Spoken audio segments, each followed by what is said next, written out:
നമസ്കാരം. Gulf focus ആരംഭിക്കുന്നു. സ്വാഗതം. കുവൈറ്റിൽ ഡ്രൈവിംഗ് ലൈസൻസ് കാലാവധി സംബന്ധിച്ച നിയമങ്ങളിൽ മാറ്റം വരുത്തി. ഔദ്യോഗിക ഗസറ്റിൽ പ്രസിദ്ധീകരിച്ചതോടെ പുതിയ നിയമം പ്രാബല്യത്തിലായി. വിദേശികളുടെ ഡ്രൈവിംഗ് ലൈസൻസ് സംബന്ധമായ പ്രധാന മാറ്റം ഡ്രൈവിംഗ് ലൈസൻസ് പുതുക്കുമ്പോൾ കാലാവധി 5 വർഷമായി വർദ്ധിപ്പിച്ചു എന്നതാണ്. നിലവിൽ വിദേശികൾക്ക് ലൈസൻസ് ഉടമയുടെ താമസരേഖ കാലാവധി അടിസ്ഥാനമാക്കിയാണ് പുതുക്കി നൽകിയിരുന്നത്. പുതിയ നിയമപ്രകാരം വിദേശികൾക്കും GCC പൗരന്മാർക്കും 15 വർഷത്തേക്കും ബിദൂനികൾക്ക് അവരുടെ തിരിച്ചറിയൽ കാർഡിന്റെ കാലാവധി അടിസ്ഥാനമാക്കിയായിരിക്കും ഡ്രൈവിംഗ് ലൈസൻസ് നൽകുക. ഒമാനിൽ സർക്കാർ സ്വകാര്യ മേഖലയിൽ പെരുന്നാൾ അവധി പ്രഖ്യാപിച്ചു. മാർച്ച് 29 ശനിയാഴ്ച മുതൽ അവധിയായിരിക്കും. പെരുന്നാൾ മാർച്ച് 30 ഞായറാഴ്ചയായാൽ ഏപ്രിൽ 1 ചൊവ്വാഴ്ച വരെ ആയിരിക്കും പൊതു അവധിയെന്ന് തൊഴിൽ മന്ത്രാലയം വ്യക്തമാക്കി. പെരുന്നാൾ മാർച്ച് 31 തിങ്കളാഴ്ചയായാൽ ഏപ്രിൽ 3 വ്യാഴം വരെ അവധിയായിരിക്കും.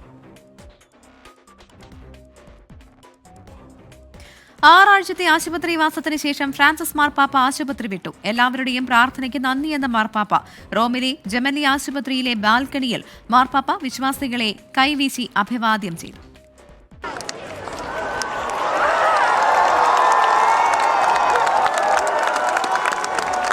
പൂക്കളും ആശംസാ കാർഡുകളുമായി ജമലി ആശുപത്രിയിൽ തടിച്ചുകൂടിയ വിശ്വാസ സമൂഹത്തിനു മുന്നിലേക്ക് മാർപ്പാപ്പ വീൽചെയറിലെത്തി.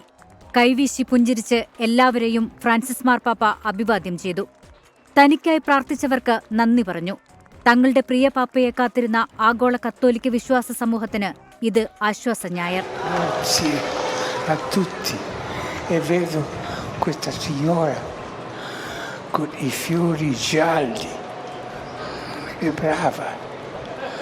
മുപ്പത്തിയേഴ് ദിവസത്തെ ആശുപത്രിവാസത്തിന് ശേഷമാണ് ഫ്രാൻസിസ് മാർപ്പാപ്പ വിശ്വാസികളെ കണ്ടത്.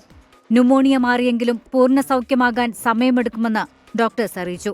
2 മാസത്തെ വിശ്രമമാണ് ഡോക്ടേഴ്സ് നിർദ്ദേശിച്ചിരിക്കുന്നത്. മീറ്റിംഗുകളിലോ കൂടിക്കാഴ്ചകളിലോ പങ്കെടുക്കാനാകില്ല. സാന്താ മാർത്ത മന്ദിരത്തിൽ തന്നെയാകും മാർപ്പാപ്പ തങ്ങുക. ആശുപത്രിയിൽ ചികിത്സയിൽ കഴിയുന്നതിനിടെ ആശുപത്രി ചാപ്പലിൽ പ്രാർത്ഥിക്കുന്ന പോപ്പിന്റെ ചിത്രം വത്തിക്കാൻ പുറത്തുവിട്ടിരുന്നു. 88 വയസ്സുള്ള ഫ്രാൻസിസ് മാർപ്പാപ്പയ്ക്ക് 2 ശ്വാസകോശങ്ങളെയും ബാധിക്കുന്ന ബൈലാറ്ററൽ ന്യൂമോണിയ സ്ഥിരീകരിച്ചതിനെ തുടർന്ന് കഴിഞ്ഞ മാസം 14-നാണ് ആശുപത്രിയിൽ പ്രവേശിപ്പിച്ചത്. ദുഃഖവെള്ളിയും ഈസ്റ്ററുമടക്കം ക്രൈസ്തവ വിശ്വാസികളുടെ വിശുദ്ധവാരത്തിന് 1 മാസത്തിൽ താഴെ മാത്രം ബാക്കിയുള്ളപ്പോഴാണ് ആശ്വാസവാർത്ത. International desk 24. ദുബായിലെ സർക്കാർ ജീവനക്കാർക്ക് പെർഫോമൻസ് ബോണസ് പ്രഖ്യാപിച്ചു. 277 മില്യൺ ദിർഹത്തിന്റെ ബോണസാണ് പ്രഖ്യാപിച്ചത്. ദുബായ് കിരീടാവകാശിയും എക്സിക്യൂട്ടീവ് കൌൺസിൽ ചെയർമാനുമായ Sheikh Hamdan bin Mohammed bin Rashid Al മക്തൂമാണ് ഇക്കാര്യം അറിയിച്ചത്.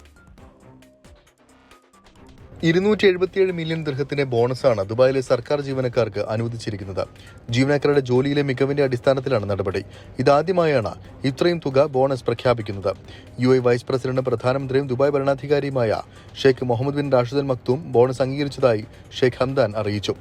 നിങ്ങളുടെ സമർപ്പണവും പ്രതിബദ്ധതയും ദുബായിയുടെ വിജയത്തിൽ നിർണായകമാണെന്നും നിങ്ങളുടെ നിരന്തര ശ്രമങ്ങളിലൂടെ ദുബായ് ആഗോളതലത്തിൽ ഉയരുമെന്ന് തങ്ങൾക്ക് ഉറപ്പുണ്ടെന്നും ഷെയ്ഖ് ഹംദാൻ സമൂഹമാധ്യമത്തിൽ കുറിച്ചു. ഇതിനു മുൻപും ദുബായ് സർക്കാർ പെർഫോമൻസ് ബോണസായി ഉയർന്ന തുക പ്രഖ്യാപിച്ചിരുന്നു. 2023-ൽ 152 മില്യൺ ദിർഹമാണ് ബോണസായി സർക്കാർ പ്രഖ്യാപിച്ചത്. കഴിഞ്ഞ മാസം പുറത്തുവന്നൊരു സർവേയിൽ UAE നിവാസികളിൽ 75% ആളുകളും ബോണസ് ലഭിക്കുമെന്ന് പ്രതീക്ഷിക്കുന്നതായും പറഞ്ഞിരുന്നു. 24 ദുബായ്. KMCCയുടെ ആഭിമുഖ്യത്തിൽ വിവിധ രാജ്യങ്ങളിൽ ലഹരിമുക്ത ക്യാമ്പയിൻ നടത്തുമെന്ന് world KMCC president KP Muhammad Kutty. ലഹരി വിമുക്തരായി വരുന്നവർക്കുള്ള പുനരധിവാസ കേന്ദ്രങ്ങൾ ആരംഭിക്കുമെന്നും KP മുഹമ്മദ് കുട്ടി പറഞ്ഞു. ഇന്ത്യയിലും KMCC പ്രവർത്തിക്കുന്ന മറ്റു രാജ്യങ്ങളിലും ലഹരിക്കെതിരെ പ്രചാരണം നടത്തുമെന്ന് world KMCC president KP Muhammad Kutty പറഞ്ഞു. കുട്ടികളിലും രക്ഷിതാക്കളിലും പരമാവധി ലഹരി വിരുദ്ധ സന്ദേശം എത്തിക്കും. ലഹരി വിമുക്തി നേടുന്നവർക്കായി പുനരധിവാസ കേന്ദ്രങ്ങൾ ആരംഭിക്കുമെന്നും KP മുഹമ്മദ് കുട്ടി ജിദ്ദയിൽ പറഞ്ഞു. ജിദ്ദയിൽ KMCC മലപ്പുറം ജില്ലാ കമ്മിറ്റി സംഘടിപ്പിച്ച ഇഫ്താർ വിരുന്നിൽ പങ്കെടുക്കാനെത്തിയതായിരുന്നു അദ്ദേഹം.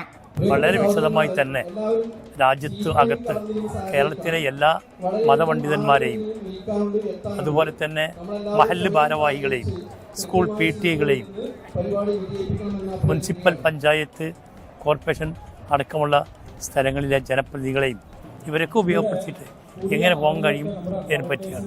വിദേശ രാഷ്ട്രങ്ങളിൽ KMCCയുടെ സാന്നിധ്യം ഉള്ള അമേരിക്കൻ, യൂറോപ്യൻ, അറബ് രാജ്യങ്ങളിൽ ഇതിൻ്റെ വ്യാപകമായ പഠനത്തിന് അനുകൂലമായ സാഹചര്യം ഉണ്ടാക്കുന്നതിനെക്കുറിച്ചും ഞങ്ങൾ ചർച്ച ചെയ്താണ്. വേൾഡ് KMCCയുടെ പ്രഥമ പ്രസിഡന്റായി തിരഞ്ഞെടുക്കപ്പെട്ട KP മുഹമ്മദ് കുട്ടിയെ ജിദ്ദ മലപ്പുറം ജില്ലാ KMCC ആദരിച്ചു. പ്രസിഡന്റ് ഇസ്മായിൽ മുണ്ടുപറമ്പിന്റെ അധ്യക്ഷതയിൽ നടന്ന ചടങ്ങിൽ KPCC general secretary Aryadan Shoukath ഉൾപ്പെടെ നിരവധി പ്രമുഖർ പങ്കെടുത്തു. ഖാലിദ് ബിൻ വലീദ് സ്ട്രീറ്റിലെ എലഗൻ ഗാർഡനിൽ നടന്ന ഇഫ്താർ സംഗമത്തിൽ ആയിരക്കണക്കിന് ആളുകൾ പങ്കെടുത്തു. Jaleel Kannamangalam, 24 Jeddah. Kerala engineers forum Riyadh ചാപ്റ്ററിന്റെ ആഭിമുഖ്യത്തിൽ ഇഫ്താർ സംഗമം സംഘടിപ്പിച്ചു. റിയാദ് എക്സിറ്റ് 18 വിശ്രമ കേന്ദ്രത്തിൽ നടന്ന പരിപാടി ലഹരി വിരുദ്ധ പ്രതിജ്ഞയോടെ ആരംഭിച്ചു. വിദ്യാർത്ഥി പ്രതിനിധികളായ ഇനായ അബ്ദുൽ മജീദ്, റിഹാൻ ഹനീഫ എന്നിവർ ലഹരി വിരുദ്ധ പ്രതിജ്ഞ ചൊല്ലിക്കൊടുത്തു. ഇഫ്താറിന് ശേഷം നടന്ന സൗഹൃദ സംഗമത്തിൽ KEF പ്രസിഡന്റ് അബ്ദുൽ നിസാർ അധ്യക്ഷത വഹിച്ചു. സംഘടനയുടെ നാൾവഴികൾ അബ്ദുൽ നിസാർ വിശദീകരിച്ചു. സെക്രട്ടറി മുഹമ്മദ് ഹഫീസ് പ്രവർത്തനങ്ങൾ വിശദീകരിച്ചു. റിയാദിലെ സാമൂഹിക സാംസ്കാരിക രംഗത്തെ പ്രമുഖ വ്യക്തികൾ പങ്കെടുത്തു. വിവിധ സാംസ്കാരിക സംഘടനകളുടെ പ്രതിനിധികളും സംസാരിച്ചു. അബുദാബി ബാബ്സ് ഹിന്ദു മന്ദിറിൽ സൗഹാർദ്ദ ഇഫ്താർ വിരുദ്ധം സാംസ്കാരിക സായാഹ്നവും സംഘടിപ്പിച്ചു. വിവിധ മത നേതാക്കൾ, ഉന്നത ഉദ്യോഗസ്ഥർ, നയതന്ത്രജ്ഞർ, സാമൂഹിക പ്രതിനിധികൾ ഉൾപ്പെടെയുള്ളവർ പരിപാടിയിൽ പങ്കെടുത്തു. മതസൗഹാർദ്ദത്തിന്റെയും സഹിഷ്ണുതയുടെയും പരസ്പര ബഹുമാനത്തിന്റെയും സന്ദേശമുയർത്തിയാണ് പശ്ചിമേഷ്യയിലെ ഏറ്റവും വലിയ ഹിന്ദു ശിലാക്ഷേത്രമായ അബുദാബി ബാബ്സ് അങ്കണത്തിൽ ഇഫ്താർ വിരുന്നൊരുക്കിയത്.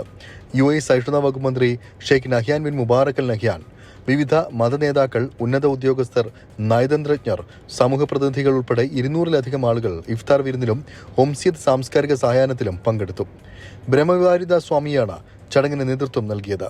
സ്വാമി ബ്രഹ്മവിഹാരിദാസ് ചടങ്ങിന് നേതൃത്വം നൽകി. UAE നേതാക്കളുടെയും മന്ത്രിമാരുടെയും പിന്തുണയ്ക്കും സ്നേഹത്തിനും ക്ഷേത്രമേധാവി നന്ദി അറിയിച്ചു.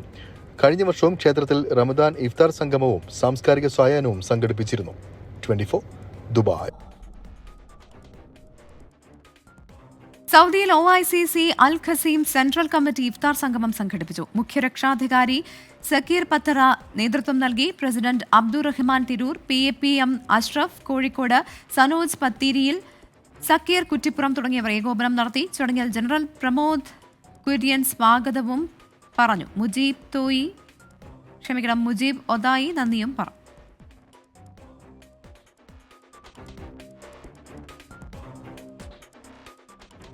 കൊയിലാണ്ടി നാട്ടുകൂട്ടം ദമാം ഘടകം ഇഫ്താർ മീറ്റ് സംഘടിപ്പിച്ചു. അൽക്കോബാറിൽ നടന്ന പരിപാടിയിൽ സ്ത്രീകളും കുട്ടികളും അടക്കം നിരവധി പേർ പങ്കെടുത്തു. കടലോളം കാരുണ്യം, കടൽ താണ്ടിയ നാട്ടുനന്മ എന്ന ആപ്തവാക്യം ഉയർത്തിപ്പിടിച്ചുകൊണ്ട് കലയ്ക്കും സാഹിത്യത്തിനുമൊപ്പം ജീവകാരുണ്യ പ്രവർത്തനങ്ങൾക്കും തുല്യ പ്രാധാന്യമേകി ദമാം ആസ്ഥാനമായി രൂപീകൃതമായ കൊയിലാണ്ടി നാട്ടുകൂട്ടം ഗ്ലോബൽ കമ്മ്യൂണിറ്റി ദമാം ചാപ്റ്ററാണ് ഇഫ്താർ മീറ്റ് സംഘടിപ്പിച്ചത്. അൽക്കോബാർ ഫാം ഹൗസിൽ വെച്ച് നടന്ന നോമ്പുതുറയിൽ അംഗങ്ങൾ കൂടാതെ കുടുംബിനികളും കുട്ടികളുമടക്കം നിരവധി പേരാണ് പങ്കെടുത്തത്. കുടുംബിനികൾ ഒരുക്കിയ ഗൃഹാതുര ഉണർത്തുന്നതും വൈവിധ്യവുമാർന്ന നോമ്പുതുറ വിഭവങ്ങൾ ഇഫ്താറിന്റെ മാറ്റുകൂട്ടി. കൊയിലാണ്ടി നാട്ടുകൂട്ടം Dammam chapter president Mujeeb Koyilandy അധ്യക്ഷനായ ചടങ്ങിൽ ചെയർമാൻ ഷിഹാബ് കൊയിലാണ്ടി റമദാൻ സന്ദേശം നൽകി. പ്രവാസി എഴുത്തുകാരി ലതിക പ്രസാദ് മുഖ്യാതിഥിയായിരുന്നു. പ്രശസ്ത സാഹിത്യകാരൻ KS രതീഷ് ചടങ്ങിന് ആശംസാ സന്ദേശം നൽകി. പ്രമോദ് അത്തോളി, സജീഷ് മലോൽ, മുസ്തഫ പാവേൽ, മുത്തു തലശ്ശേരി, വിനോദ് വെങ്ങളം, നസീർ VK, അബ്ദുൽ കരീം, നവാസ് എന്നിവർ പരിപാടിക്ക് നേതൃത്വം നൽകി.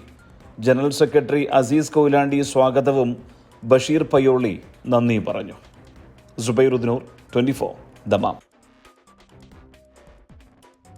വിശുദ്ധ റമദാൻ ആത്മവിശുദ്ധിക്ക് എന്ന ശീർഷകത്തിൽ ICF നടത്തിവരുന്ന റമദാൻ ക്യാമ്പയിന്റെ ഭാഗമായി അൽഖോബാർ ICF റീജിയണൽ കമ്മിറ്റി മദ്രസ വിദ്യാർത്ഥികൾക്കായി സംഘടിപ്പിച്ച ഖുർആൻ പഠന പാരായണ മത്സരം ശ്രദ്ധേയമായി. സമാപന സമ്മേളനം അബ്ദുൽ ഹമീദ് ഉലുമി ഉദ്ഘാടനം ചെയ്തു.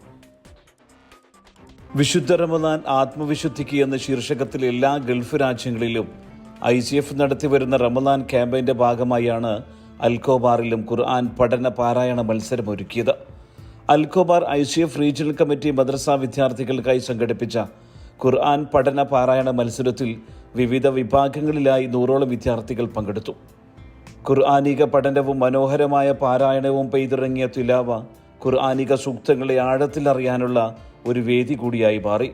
ഇളം ചുണ്ടുകളിൽ വിരിഞ്ഞ വശ്യസുന്ദരമായ ഖുർആൻ പാരായണം വിശ്വാസി ഹൃദയങ്ങളിൽ അനിർവചനീയമായ ആത്മീയാനന്ദം തീർക്കുകയായിരുന്നു. മുൻ വർഷങ്ങളിലെ പോലെ ഈ വർഷവും തിലാവ എന്ന പേരിൽ ICF ഇൻ്റർനാഷണൽ കമ്മിറ്റിയുടെ നിർദ്ദേശപ്രകാരം എല്ലാ ഗൾഫ് രാജ്യങ്ങളിലെയും മദ്രസകളിൽ നടക്കുന്ന ഖുർആനിനെ പൊതുസമൂഹത്തിൽ പരിചയപ്പെടുത്തി കൊടുക്കുന്ന, വിദ്യാർത്ഥികളുടെ ഖുർആൻ പാരായണ മത്സരം നടത്തുന്ന, രക്ഷിതാക്കളുടെ എല്ലാവരുടെയും സഹകരണത്തോടുകൂടി ഇത് നടത്തുന്ന വലിയ പദ്ധതിയാണ് തിലാവ. അൽഹംദുലില്ലാ വളരെ ഭംഗിയായി നമുക്ക് അൽഖോബാറിലെ 2 ബ്രാഞ്ചുകളിൽ ഉള്ള മദ്രസകളിലെയും വിദ്യാർത്ഥികളെയും രക്ഷിതാക്കളെയും പങ്കെടുപ്പിച്ചുകൊണ്ട് നടത്താൻ കഴിഞ്ഞു. ICF Al Khobar regional president Moosa സുഹരിയുടെ അധ്യക്ഷതയിൽ നടന്ന സമാപന സമ്മേളനം അബ്ദുൽ ഹമീദ് ഉലൂമി ഉദ്ഘാടനം ചെയ്തു.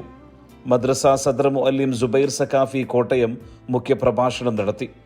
നാസർ ചിറയൻകീഴ്, അബ്ദുള്ള സക്കാഫി വിളത്തൂർ, റിയാസ് മുസ്ലിയാർ, ജമാലുദ്ദീൻ ബുഖാരി, ഇർഷാദ് ബുഖാരി, അസീബ് മിസ്ബാഹി, റിയാസ് ബുഖാരി എന്നിവർ സംസാരിച്ചു.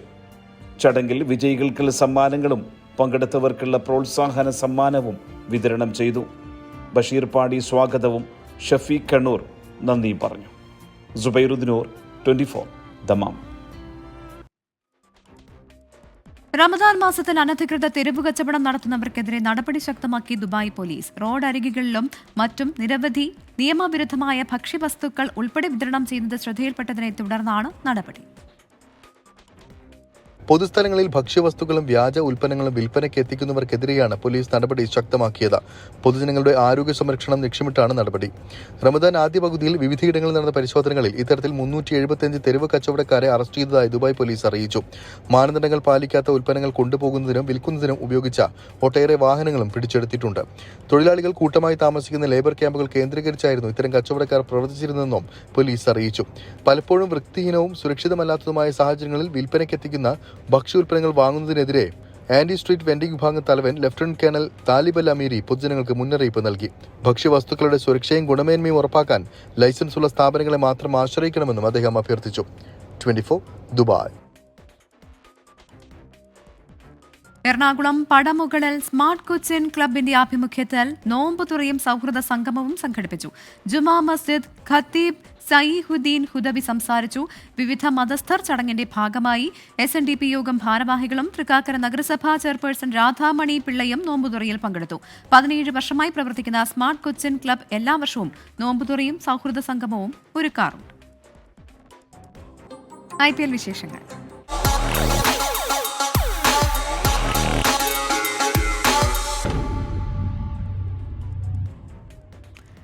IPLിലെ എൽ ക്ലാസിക്കോ പോരിൽ ചെന്നൈ സൂപ്പർ കിങ്സിന് ജയം. മുംബൈ ഇന്ത്യൻസിനെ 4 വിക്കറ്റിന് തോൽപ്പിച്ചു.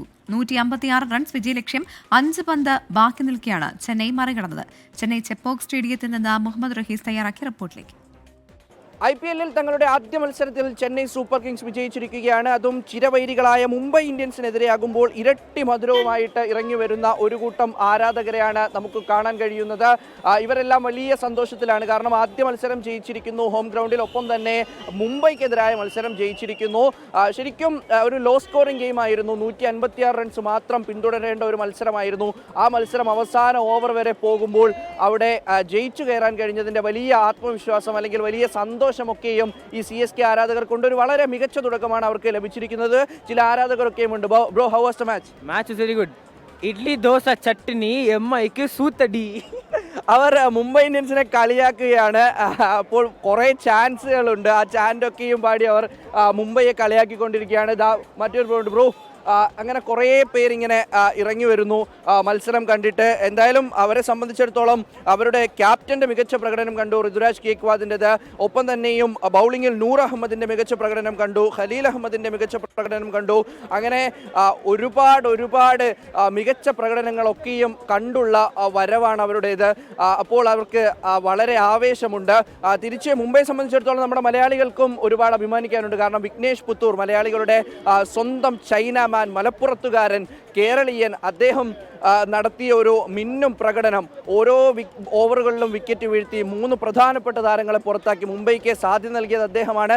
പക്ഷേ അതുകൊണ്ടൊന്നും മുംബൈക്ക് ചെപ്പോക്കിൽ ഈ കാണികളുടെ മുന്നിൽ ചെന്നൈയെ വീഴ്ത്താൻ കഴിഞ്ഞില്ല. ആദ്യ മത്സരത്തിൽ വളരെ മികച്ച തുടക്കം കിട്ടി. വിജയിച്ചുകൊണ്ട് ചെന്നൈ ഇവിടെ നിന്നും മടങ്ങുകയാണ്. എന്തായാലും ആരാധകർക്കൊക്കെ വലിയ സന്തോഷമാണ്. ഈ ഒരു വലിയ കൂട്ടത്തിനെ തന്നെ ഇവിടെ കാണാൻ പറ്റും. Bro, how was the match? It was very good, bro. Actually, I thought it will go one-sided, but all of the sudden it went till 20th over.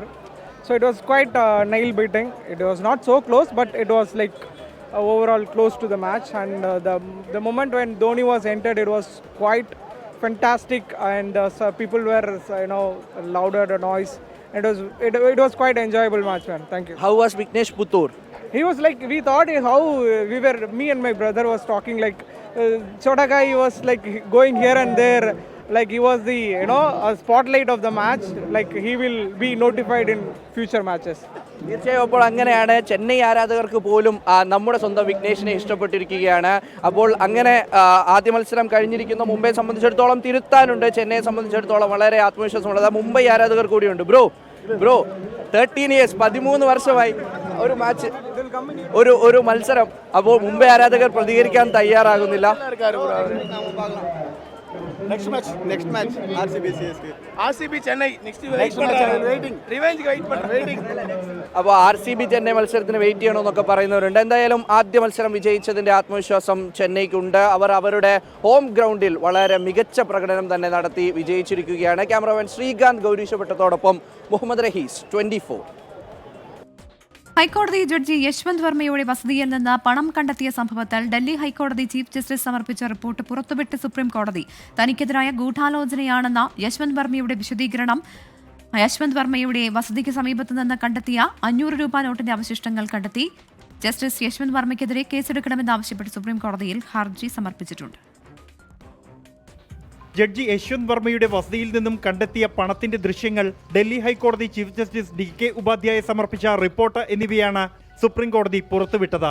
കത്തിക്കരിഞ്ഞ നോട്ടുകെട്ടുകൾ ഒരു ഫയർഫോഴ്സ് ഉദ്യോഗസ്ഥൻ പരിശോധിക്കുന്നത് ദൃശ്യങ്ങളിലുണ്ട്.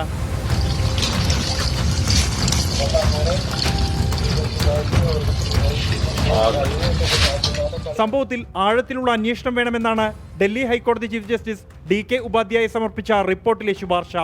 എന്നാൽ താനോ കുടുംബാംഗങ്ങളോ അല്ല പണം വെച്ചതെന്നും സംഭവ സമയത്ത് താൻ വസതിയിൽ ഉണ്ടായിരുന്നില്ല എന്നുമാണ് ജസ്റ്റിസ് വർമ്മയുടെ വിശദീകരണം.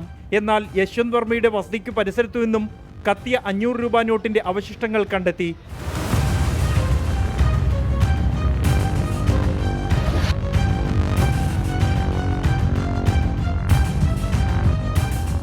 റിപ്പോർട്ടും വിശദീകരണവും പരിശോധിച്ചതിന്റെ അടിസ്ഥാനത്തിലാണ് സുപ്രീം കോടതി ചീഫ് ജസ്റ്റിസ് സഞ്ജീവ് ഖന്ന 3-അംഗ സമിതിയുടെ ആഭ്യന്തര അന്വേഷണം പ്രഖ്യാപിച്ചത്.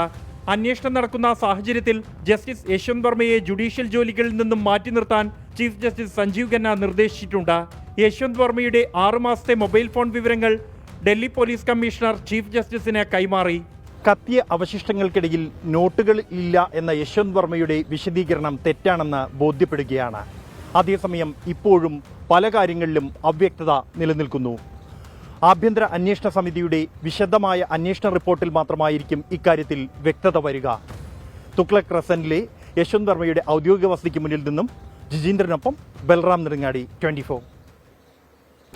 അക്രമത്തിനും ലഹരിക്കുമെതിരെ 24ന്റെ ജനകീയ പ്രതിരോധ യാത്ര തുടരുന്നു. ജനഹൃദയങ്ങൾ കീഴടക്കി SKN40. VPS Lakeshore presents SKN40, presented by VPS Lakeshore, co-presented by Lulu Group India, Ujala Fabric Conditioner, co-powered by MyG Future, Xylem Learning App, Indian Institute of Commerce, Lakshya, celebrating partners, Joya Lucas, Jain deemed to be University Kochi, VKC Dibon, Swayamvara Silks, NIMS, a unit of NI Educational Trust, MGM Educational Institutions, Medimix, Benny's Royal Tours Private Limited, Rich Max Finvest, G-Tech Computer Education, Milma, New Rajasthan Marbles.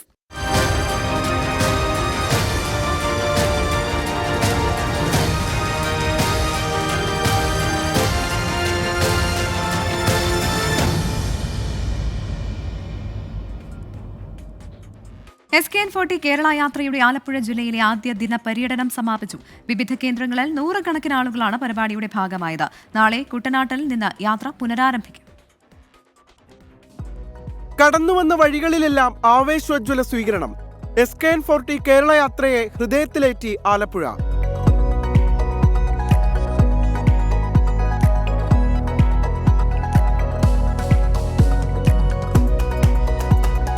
മാവേലിക്കരയിൽ നിന്ന് ആരംഭിച്ച് കായംകുളം, വലിയഴീക്കൽ, മണ്ണാറശാല, വണ്ടാനം, കൈച്ചൂണ്ടിമുക്ക് എന്നിവിടങ്ങളിൽ പര്യടനം.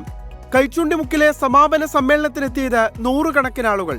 കേരളത്തിലേക്ക് ഈ ലഹരി മരുന്ന് എത്തിക്കുന്നതിൽ നമ്മുടെ മലയാളി സ്നേഹിതന്മാർക്ക് നല്ല റോളുണ്ട്. യഥാർത്ഥത്തിൽ നമ്മുടെ പ്രതീക്ഷ അർപ്പിച്ച് വളരുന്ന ഈ കുട്ടികൾ കൊലക്കത്തിയുമായി കയറി വരുമ്പോൾ അവന് നെഞ്ചത്ത് കത്തി കുത്തി ഇറക്കുമ്പോൾ ഇത് ഉമ്മയുടെ നെഞ്ചത്തോട്ടാണ് കയറുന്നതെന്ന് അവൻ ഒരിക്കലും അറിയുന്നില്ല.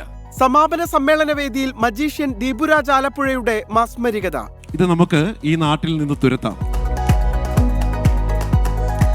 ഇത് ഒഴിഞ്ഞ പാനിലേക്ക് കത്തിച്ചിടുകയാണ്. ഇവനെ നമുക്ക് തൽക്കാലം ഇവനെ മൂടി വെക്കാം. Yes,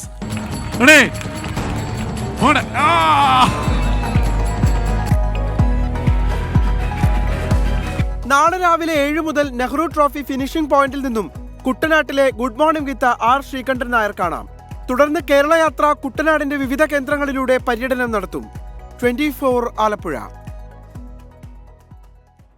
24 chief editor R Sreekandan Nair ലഹരിക്കും അക്രമത്തിനുമെതിരെ നടത്തുന്ന കേരള യാത്രയുടെ പൂർണ്ണരൂപം പ്രേക്ഷകർക്ക് കാണാം.